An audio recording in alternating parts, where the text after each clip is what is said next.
Semantic PMI is used in both commercial and government industries to describe the annotations that are added to a 3D model. And these annotations include information about the product design and the manufacturing processes. Hence the acronym PMI, which stands for Product and Manufacturing Information. If you want to see the full definition, you can go to our website, action-engineering.com, click on the dictionary and look up PMI.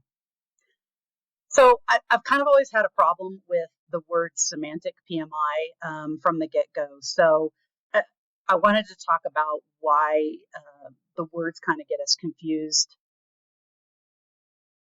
The word semantic in the Merriam-Webster dictionary has two definitions. The first one is of or relating to meaning in language, and number two, of or relating to semantics. And semantics is defined as the study of meanings. So this, to me, doesn't really describe what we're talking about when we say we want semantic PMI. And since it's kind of hard to get model-based definition or any kind of 3D data that's machine readable authored correctly, I wanted to point out why this is problematic.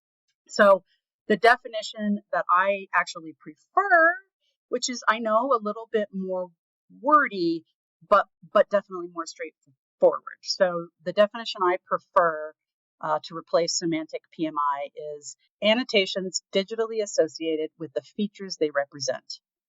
Again, a little wordier, but a bit more straightforward.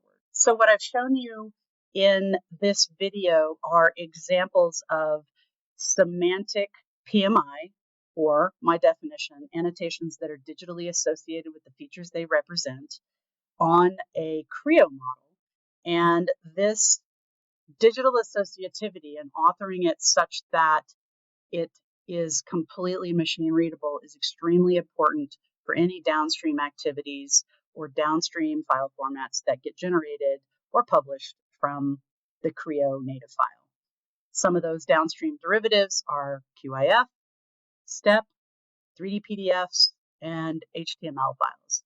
And that's how we retain the digital thread, is by making annotations that are digitally associated to the features they represent in the native CAD model, and then automatically publishing them out to other derivatives.